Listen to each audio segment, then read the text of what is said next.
Hey friends, Armstrong and Getty here, and Mike Lindell, the inventor and CEO of MyPillow, wants to give back to our listeners. You can get great discounts on all MyPillow products right now at MyPillow.com. Click on the radio listener special. Get deep discounts on MyPillow mattress toppers, towels, and much more. For example, Mike is offering a buy one, get one offer on Giza Dream Sheet sets, the best sheets you'll ever own. Go to MyPillow.com, click on the radio listener square, and use the promo code Getty. That's MyPillow.com. Use the code Getty.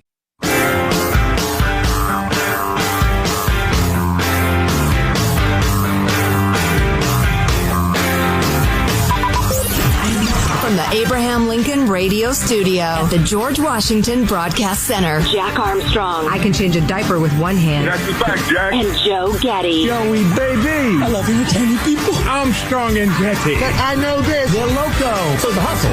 Yeah, it's a hustle. And now, here's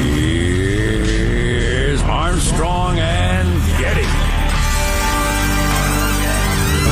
A person with a large wooden stick attacks a homeless man right next to Westminster Avenue Elementary School in Venice. Seconds later, two more people join in the beating, slugging the homeless man again and again. Did school kids see that? Absolutely. Francesca is a Westminster Elementary parent who shot that video on her phone. She says this encampment appeared near the school when it was closed because of the pandemic, but the tents are still there and the kids are now back on campus. What do you see in front of this school on a daily basis? People that are defecating, urinating, out here shooting up, violence, people fighting. Awesome, right next to the school. Wow, that's right fantastic. in front of the kids, too. The kids see all of it. Wow, that's just fantastic. I've seen so many videos of people doing abhorrent things in L.A. in particular, in the bum and junkie camps. I don't even watch them anymore. But yeah, that's a heck of a story. Seattle dealing with a similar situation. A bunch of bum camps sprung up around schools because they were empty during the COVID. Needlessly, by the way, never forget that, please. At least after certainly, June, everybody knew what we needed to know about it. But so now all the do-gooders who refuse to get rid of a bum camp are saying, no, you have to leave them there. You can't. Where are these people supposed to go? Much more on that to come. Let's go away from a school. Yeah, not here. Give me a 62, Sean. Homeless encampments appeared during the coronavirus shutdown outside schools and parks across town. At Broadway Elementary on the west side, tents have been pitched right up against the building. There have been encampments outside schools in South LA, in Playa Vista, and next to numerous parks that are popular with kids, like Yucca Park Youth Soccer Field, where the I-Team witnessed this man brandishing a knife and threatening another man. I can't go very far down that road mentally, or I get too angry and depressed over the situation, having lived it so many times where I live. Your freaking tax money going to pay for these beautiful parks, and you can't take your kid there because we think it's a compassionate thing to let the homeless have the park as opposed to the kids. Yep. Two more notes from L.A., and it's going to be your town next. If you follow the same policies as the West Coast Blue Cities, it will be your town next. But Echo Park Lake finally reopened in L.A. after they removed 35.7 tons of solid waste.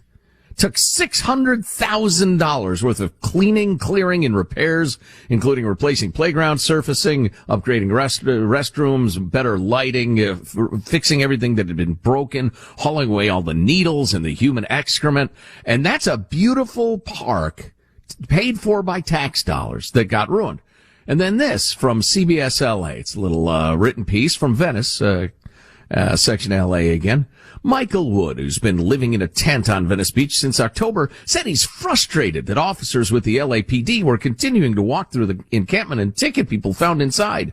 You're writing tickets but telling all of us that we can't be here and that we have to go somewhere else. Well, where do you want us to go? Michael, that's up to you. Go anywhere you want. You're not allowed to sleep there. You're not allowed to camp there. Where do you want us to go?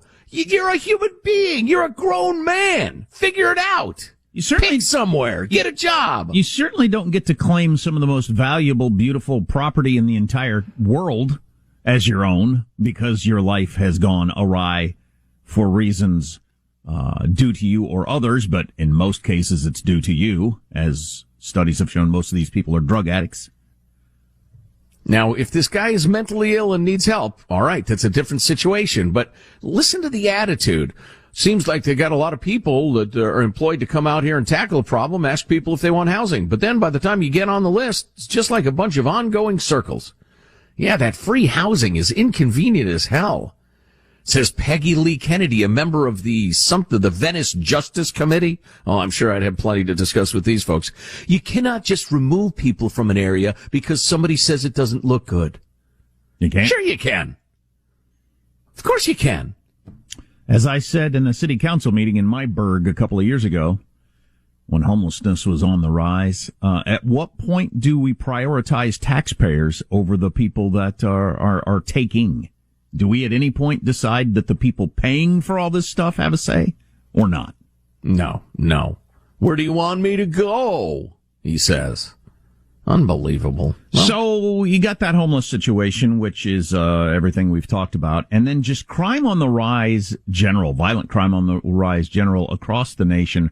Reading from the New York Times, violent crime is spiking. Do liberals have an answer? From liberal Ezra Klein.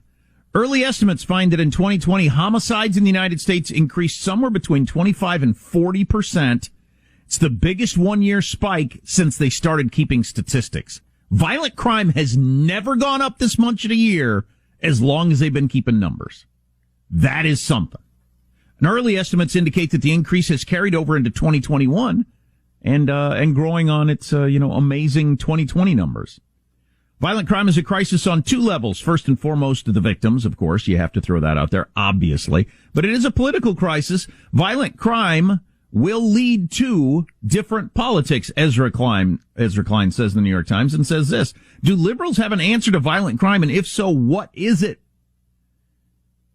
Making the point that if you freeing more people from the jails. That's the answer. If you don't, well, I'll just read what he wrote. That'd be the smart thing to do. If these numbers keep rising, they could end any chance that we have of building a new approach to safety and possibly carry Donald Trump or someone like him back into the presidency in 2024. I guarantee you, a lot of people are going to win races across this country by being tough on crime candidates. Guaranteed. Absolutely. Just this week, Philadelphia's progressive district attorney, Larry Krasner, fended off a primary challenge barely, but the politics are changing fast. Democratic primary voters in New York City say crime and violence is the second most important problem facing the city. Behind the only thing ahead of it is the coronavirus, and that'll be gone soon. And then crime will be the number one issue in New York. It's ahead of affordable housing, racial injustice, a lot of the big, liberal stuff that people care about. Nope. Crime is number one in New York as soon as Corona's gone. Just a few weeks ago, Mayor Keisha Lance Bottoms of Atlanta, who's gotten a lot of attention, was facing political challenges attacking her for being soft on crime, and she announced she would not seek re-election. The politics of this will change and change fast. Agreed. How could it not? We were citing some of the statistics the other day. Crime up 40, 50, 60%. In fact, is that the topic of Clip 60? I don't remember. Does anybody remember? But the point is, people are not going to put up with that. And you will go from being a progressive to build schools, not jails. We've criminalized people, that we have a racist system, blah, blah. They'll go from that to lock them up in about a week as soon as they or people they love are victimized. Absolutely. You get your car broken into, or worse yet, violence or a threat of violence, and all of a sudden your politics change fast. You might be pro-choice and, everybody should speak Spanish. I don't know, pick your favorite liberal cause. But you get whacked on the head and somebody steals your stuff or threatens your kid, all of a sudden you're going for the hard ass.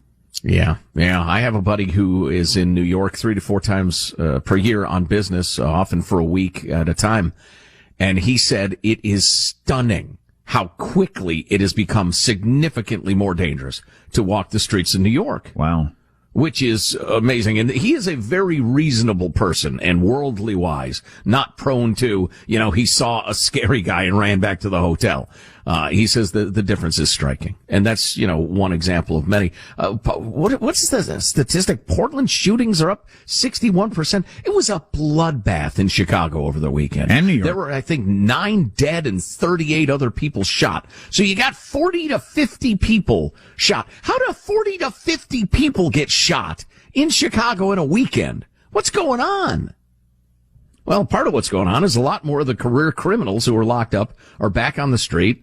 The cops have been, they're retreating to the station houses and afraid to get involved in the communities. And some of that is legitimate. Some of it's probably not. But it's a mess. Those numbers will shift fast as crime continues to rise. So we'll be keeping our eye on that story. Armstrong and Getty. The Armstrong and Getty Show. I couldn't hardly know less about cryptocurrency. I mean, it would almost take effort to know less. Not sure I'm willing to put in the effort. For instance, I came across this headline yesterday that apparently was big breaking news. Just in, at NVIDIA reduces the hash rate of upcoming graphics cards so they're less desirable to miners of cryptocurrencies. Yeah. Oh, okay. Well, I didn't realize that surprising, happened. Well, you see, when you're mining cryptocurrencies, the hash rate involves your energy consumption, which is the output cost of your input from the... Okay. I believe you. I just don't understand it. So I was asking What's to understand? What's a Bitcoin worth these days, Sean, roughly? I think it's in the 38,000 range. I think it was right. $38,000. That's because it's an enormous coin. It's a coin the size of like a trampoline. Yes, that's the first thing to know about crypto coins is they scale based on their value in terms of the size. Yeah. If you want to buy $1,000 worth, they have to shave some of it off. They put it in a bag. Would it have been better if they'd have called these shares instead of coins to start with, just for my mental image of everything? Or I don't know. Maybe that would have been helpful.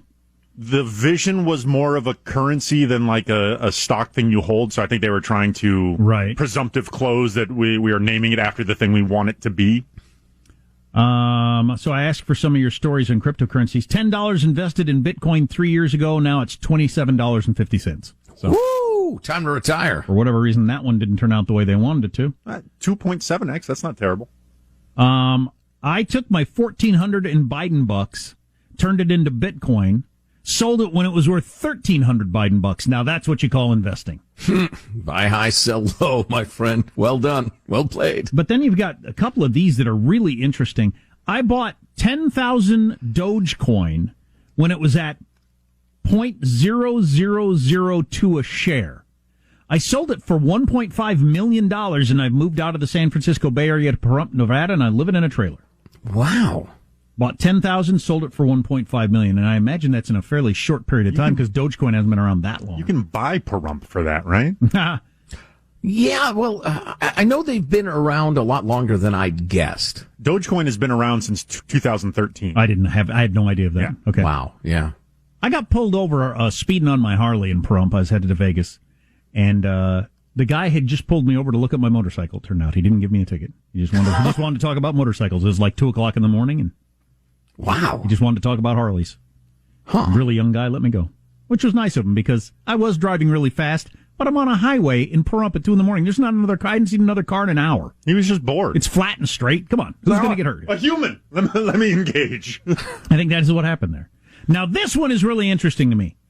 I bought Shiba Inu, the ticker on that is SHIB to prove that it's true, in mid-March, and I was able to buy a little over 2.5 billion of the coins for $350. It was a complete let's see what happens bet because of the dog meme coin thing going on. What's the dog meme? What? What's the dog meme coin thing going on? That's the Doge coin, right? Doge is internet speak for dog. Okay, I did not know that. Yeah.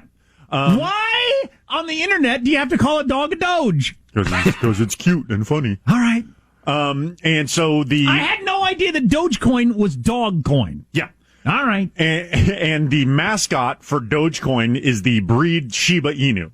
And in an attempt to ride the wake of the momentum trades of the Dogecoin, Shiba Inu said, let's just make a Shiba Inu coin because these are savvy people participating in the meme economy. Which capitalizing on the dog cryptocurrency craze of 20 minutes 6 months ago. Specifically the mascot of that dog cryptocurrency craze. I haven't heard anybody else use the term meme economy, which you started saying last year, I think. But you're absolutely right that is a thing. Here's the proof of it. That if there's a funny, clever meme catching on and there's a way to invest in it, you should, because it's going to be hot for a cup of coffee and you might be able to make some money off of it like this person did. So they bought $2.5 billion. No. 2.5 billion of the coins. Yes. Right. For 350 actual US dollars. So 2.5 billion of the coins. It's sold at its all-time high of .00003447. Yes, that's 3.5 100,000ths of 1 cent. And even selling at that tiny fraction that you can barely wrap your head around, because he got in at such a tiny or even tinier amount, he turned his $350 into $90,000. Wow. And that's from March. Wow. So in like a month and a half, he went from $350 to $90,000 because he caught on. He realized, hey, this is a joke people will think is funny in the meme economy and probably invest. Well, inspired by Positive Sean telling us we could start our own cryptocurrency if we want, I capitalized on the dog craze and started Shih Tzu bucks. Hey, wait a minute. Let me check real quick. The 5,000 I put into Shih Tzu bucks now worth, good Lord, 5.2 million. It's that Screw easy. you, screw you, screw you. I'm out. This dead end crapfest radio show is in my rear view. Oh, it's down again. It's down badly. Oh boy. Oh boy. It's worth $110. Yes. Oh, boy. Yeah, I got to believe that the thing with these coins is when it hits a number you like, you better get out before you even have time to tell your friends about it. The single biggest thing that I think people won't appreciate if they are just now getting into it is the 24-hour nature of this market. I never appreciated how nice it was that the stock market has off hours. Oh, right. Oh. So in the middle of the night. That's when this big crypto, I woke up today and everything was down 20%. Well, and you could have slept through when Dogecoin or Shih Tzu bucks or Beagle dollars or whatever were suddenly worth 1,000 times what they were for like 3.5 hours while you slumbered. The 24-hour nature of the crypto markets is my single biggest annoyance of them so far, other than the people who constantly talk about it. I've got all my kids' college money in dingo doubloons. That's a good investment. You gotta be in dingo doubloons. 10% of your portfolio. But so you want to buy the dip when it's low, it might happen at 3 o'clock in the morning while you're sound asleep. Yeah. Now we're getting a little deep into it, but do the apps have a function where you could say if it hits X, buy. If it hits Y, sell? I know you can set alerts. I do not know if they have the automatic payment thing up. So you can get an alarm maybe, but I would assume those things are coming, if not already there. Armstrong and Getty. To show you how easy it is to file a claim with Geico, we hired a soap opera star. Gracious me, my car has storm damage and I've had to file a claim. Could it possibly get worse? Will my claims team leave me for someone else? Someone less intense? No. Actually, when you file a claim with Geico, you get your own dedicated claims team who promises to stay with you throughout the process. Oh, I've never known such loyalty. I can't wait for the second season. Geico. Great service without all the drama.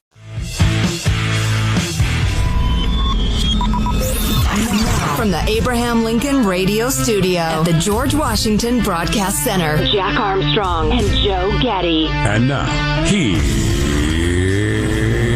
Armstrong and Getty.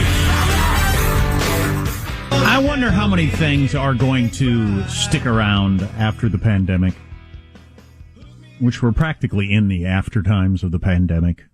Depending on where you live, it's the after times, but right. And if you've gotten a vaccine, and I don't know which things are going to stick around and which aren't. A lot of assumptions have been made that could turn out to be wrong.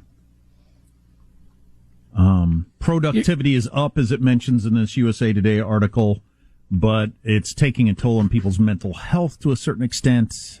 But that might not have anything to do with working from home. It might just be living in a world in a pandemic where your kids are out of school and you can't see grandparents, et cetera, was the cause for that, not the specifically working from home. Right, and there's been so much change. If, something was dialed up to 11, we'll scale it back to 9 and kind of rebalance, I think, in a lot of good ways. 9 in 10 HR executives say they're willing to hire remote employees around the country or around the world, compared with half before the outbreak. So before the pandemic, half of companies would say that. It is now 90% of companies say they're willing to hire people around the country, around the world. Why would you not take a really qualified candidate that would be great for your company, but they don't want to leave West Virginia or France or wherever the hell they are, because that's where they live and that's where they're from? Of course you're going to hire them now that you've figured out ways to do it. Sure. Well, there's obviously a belief that it's not while the cat's away, the mice will play. It's like if the mice are in Mousetown, they're going to play all the time. But as it turns out, mice are in Mousetown. I mean, they never come to Catville, except for, once a month sales meeting. But no, obviously, if the mouse is self-motivated and wants to rise up through the company, the mouse will be plenty productive. So as it turns out, we surveyed all these companies, and 38% of the organizations, now I'm going to go slow here because there's a lot of numbers, 38% said that 40% or more of their employees will chiefly work from home. Before the pandemic, just 5% of businesses said that. Wow. So it's gone from 5% of businesses that let that big a chunk of people work from home to 38%. 7 times as many. Yeah. I think partly because it seemed like nothing but risk to run that experiment. And plus nobody was particularly pushing for it. Hey, Jim, how about we have our entire, computing staff and IT, I guess is what you call it. Let's have them work from home. What? Why? There are a number of meetings that we've had during the pandemic, and I'll bet y'all have had similar experiences where you did it on the Zoom. It was one of those short meetings where you're going to meet with a client or whatever you're going to do. Mm-hmm. And it was perfectly fine. And you feel like we accomplished everything we needed to accomplish, but we didn't drive an hour through traffic and then find a parking place and then walk up into the building and then wait in the lobby and then go into the conference room and sit around and have small talk for a few minutes, then have the 15-minute meeting, then do all that other stuff I just said in reverse. Yeah, except that if it were only 15 minutes, hallelujah, mostly, and I've observed this through our career, people feel like, okay, they've devoted an hour to getting here, so the meeting really needs to be at least 45 minutes, otherwise it's disrespectful, which is like the worst thing you could possibly do. If you got 5 minutes of business, the kindest thing you can do is keep this meeting to 5 minutes. But nobody wants to do that. And now that we've all had that experience, are there going to be a whole bunch of... I can't imagine if I'm running a business, am I still going to pay for somebody to fly from LA to San Francisco to have that meeting, put them up in a hotel? What's it going to cost me? $1,000 hotel and airfare and food and everything like that? Why am I going to do that? I think am I ever going to do that again? Yes. Yeah. For initial client meetings, I think the personal contact can be worth it. Depending on the nature of the business. Yeah, but a lot of business travelers that I know, they're on the road 3 days a week. Oh, heck yeah. Year round. Why would that continue? I just can't imagine why it would. No. If everybody's satisfied by this model, then no, you wouldn't go back to the other one. It wouldn't even have to be as good to come out ahead. How much is spent, what this is going to do to the economy overall, I don't know, but how much money is spent on hotels and flights and meals? So you don't need to be as productive. You just need to be, you might even only need to be 80% as good. Still come out ahead if you eliminate all that travel cost. Yeah. Yeah. I don't know. I don't know the answer to these things, but I don't know. And especially going forward, we can keep tweaking. As a society, as businesses. Yeah. But so I throw in this caveat because I had this experience fairly recently, and I have to be vague about this, but there is a certain organization that I'm involved with. We've been doing our meetings over Zoom for the past year. And I was of the belief, have had these conversations with people where I thought it's about 80% as good as being in person. So that's pretty good when you include the convenience of it, like I was just talking about, travel, time, all that sort of stuff. But then having returned to in-person, I realized I was way out of whack. I'm thinking maybe as 10 to 15% is good. Oh my gosh! So not your even perception, close, not even close to what I thought. I thought this is 80% is good, and then the first time back in person is like, no, this is way better. Not even comparable. Wow! That's so just would my personal experience. Would it be fair to say that you'd kind of forgotten? Yeah.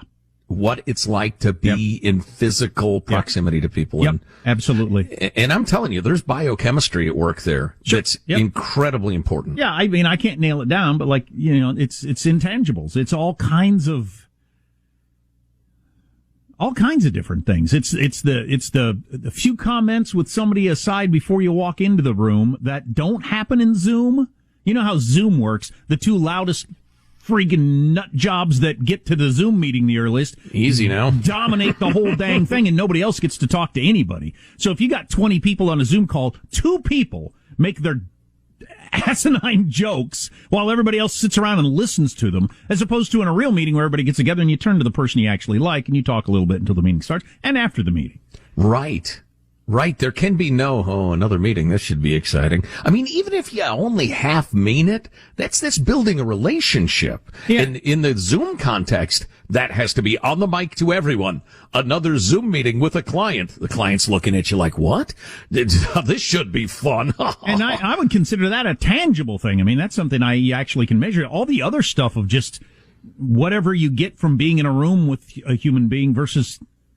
I mean, there's got a sense of I got to get out of here. I get that often when I'm in a room full of people. The more I think about it, why would you travel to visit Grandma and Grandpa if you could just talk to them on the phone? But people still go to visit Grandma and Grandpa. We just sense that there's something way more impactful. I could do FaceTime with my mom and dad with my kids all the time, but I can't believe I just thought of this.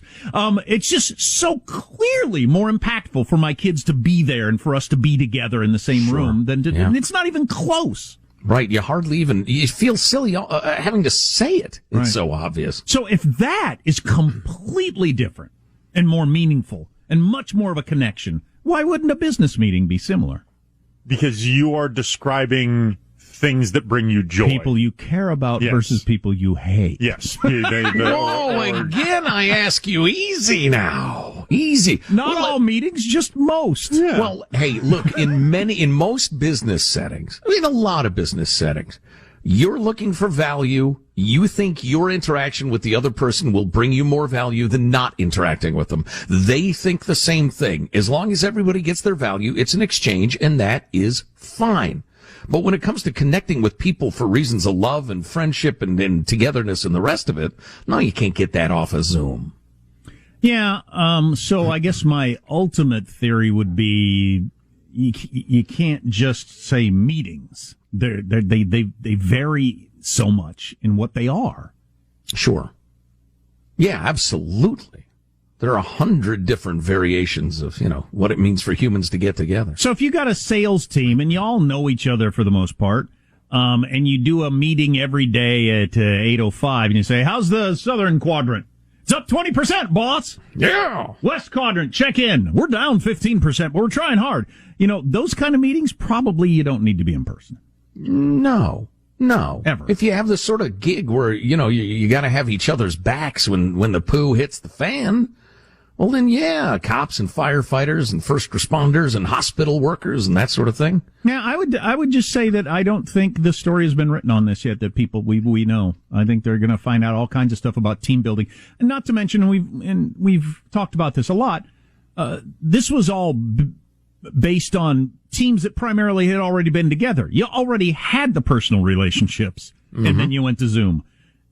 Going forward, if you're building this stuff over Zoom, will that work at all? It's tough on the newbies. Really tough. Oh, it's got to be. Would you have a team at all that has any feeling of a team?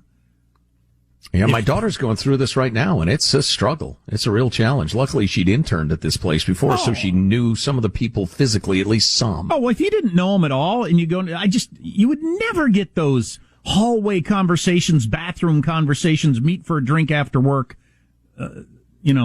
feelings that you get. You just wouldn't. Bathroom conversations. Oh, no. We're in there to pee and only to pee. Don't turn to me. Don't ask me how my weekend is. I don't know. No. I walk in on a guy and go number 2 and say, how's your wife doing? That's beautiful. Peer over the stall. How you doing, Jim? Recognize your shoes. I hate when Jack Thought I'd does say that. hello. Yeah. Recognize your shoes. Thought I'd say hello. That's why I'm standing on the seat to peer over. What are you reading there? Sports section? How'd the Giants do? Yeah. Really glad we're all getting back to the office now. Well, Jack, I tell you what, your one point I think is absolutely right, that any conclusions that are drawn about how this is going to work are very preliminary at this point, because there will be rejiggering, there will be fine-tuning, and the problem with unforeseen consequences, what I hate about unforeseen consequences is you don't foresee them. Yeah, and I just, take my story. I don't know if you've had this experience. If you had, text line 415-295-KFTC, but I thought I was most of the way with Zoom, and in one particular kind of meeting, I decided not even close. Not even close to the same thing. So funny how you can either forget or fool yourself. And I would have predicted the opposite. I mean, I was leaning the other direction. I wasn't looking to come to the conclusion I ended up with. Right. Revealing. Armstrong and Getty. The Armstrong and Getty Show. USA Today out with a poll. 71% of Americans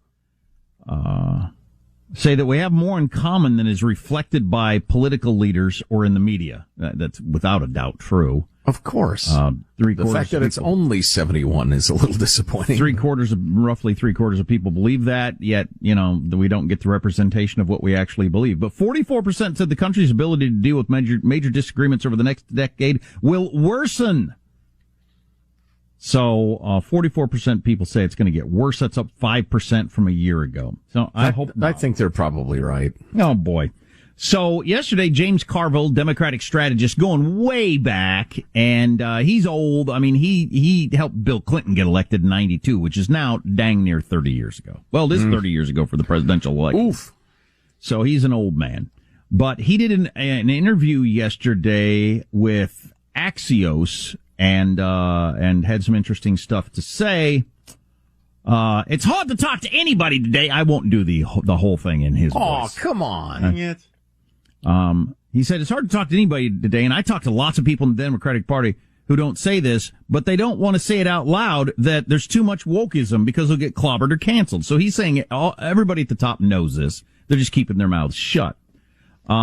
Honestly, if we're just talking about Biden, it's difficult to find something to complain about. His biggest attribute is that he's not into faculty lounge politics. And the interviewer, Sean Illing, it's Vox that did this interview, of Vox, said, what's faculty lounge politics? Carville says, you ever get the sense that people in faculty lounges and fancy colleges use a different language than ordinary people?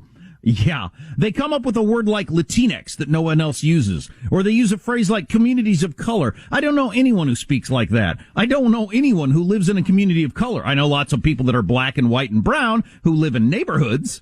And in agreement, outside of politicians, who ever uses terms like that? There's nothing inherently wrong with these phrases, but this is not how people talk. This is not how voters talk. And doing it anyway is a signal that you're talking one language, and the people that you want to vote for, you're speaking another language. This stuff is harmless in one sense, but in another sense, it's really not.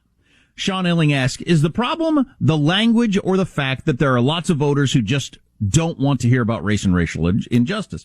Well, we have to talk about race, James Carville says. We should talk about racial injustice. What I'm saying is we need to do it without using jargony language that's unrecognizable to most people, including to most black people. This too cool for school S doesn't work, and we need to stop it. And I like this, he said. we got to quit saying Republicans are calling us socialists anyway, so we might as well run as out and out socialists. That's not the smartest thing to do. And maybe tweeting we should abolish the police isn't the smartest thing to do, because almost effing no one wants to do that. Which I really like him saying. Right. And I'm going to get to the Republican response to this in a second, which is the reason I read you this. And I like this paragraph also from James Carville. We won the White House against a world historical buffoon, and we came within 42,000 votes of losing. Yeah, that doesn't get enough attention. You don't have to add very many votes together in very many states, and the whole thing gets flipped a different direction. Well, and I remember that was in response to Sean Illing and Cold Chilling saying, hey, we're doing great. We got the White House. We got both houses. We're fabulous. And Carville's like, what? We barely beat Trump. We lost congressional seats. We didn't pick up state legislatures. So let's not have an argument about whether or not we're off key in our messaging. We are. And we're off because there's too much jargon and there's too much esoterica, and it turns people off. So he's anti the woke crowd. Well, so I like this response in the Washington Examiner from Quinn Hillier. Republicans, too, should wake up to Carville's cry about wokeness. And he's just saying, Carville's right. Why aren't we taking advantage of this as Republicans? And he goes through all the different things that the loudest part of the left is out of step with. And the list is quite long. I'll start at, the beginning is always a good place to start. Hard to believe Republicans aren't getting messaging right with such eloquent and charming people as Kevin McCarthy and Mitch McConnell at the top. Republicans should drive home just how radical and dangerous the Democratic leftism can be. Against wokeness, Middle America, and he's got all kinds of various polls that back up these statements. Against wokeness, Middle America doesn't want to defend police departments. Against wokeness, Middle America doesn't think protests should become confrontational or lawless. Against wokeness, Middle America doesn't want biological males to ruin their athletic opportunities for our daughters, granddaughters, and nieces. Middle America doesn't think charitable nuns should be forced to participate in provision of insurance coverage for abortions. Middle America doesn't think climate change is a major crisis that requires putting everything down and dramatically overhauling how we live. Most of America doesn't support the Green New Deal. Most of America doesn't think our borders should be wide open. Most of America doesn't support sanctuary cities. These are all true in most of your major polls. We don't think free health care should be offered to illegal immigrants. We're worried about race relations and think too much racism still exists, but we resent being told that America's soul is racist, that whites are inherently racist and blameworthy for everything wrong. We reject the idea that systems and institutions are hopelessly racist. Most of America doesn't think that. Most of the wokesters want to keep conservative thought out of college. Most of America doesn't agree with that. The woke left hates Israel. An overwhelming majority of Americans support the Jewish state.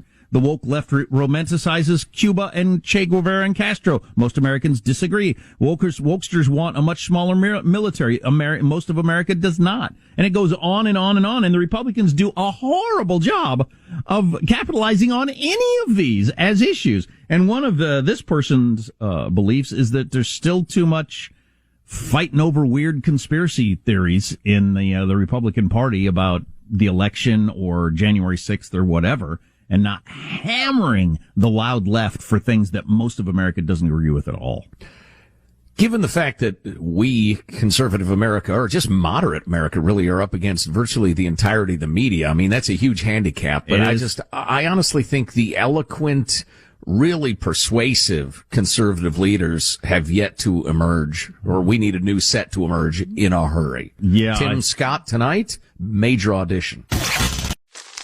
Me, but also you. The Pharaoh fast forwards his favorite foreign film, Powder Donut. Okay, what's my line? The only line I see here on the script is get options based on your budget with the Name Your Price tool from Progressive. Oh man, that's a tongue twister, huh? I'm sorry, I'm gonna need a few more minutes. Bulbous Walrus, the Bulbous Walrus. The Name Your Price tool, only from Progressive. The owl ran afoul of the comatose coxswain. Progressive Casualty Insurance Company and affiliates. Price and coverage match limited by state law.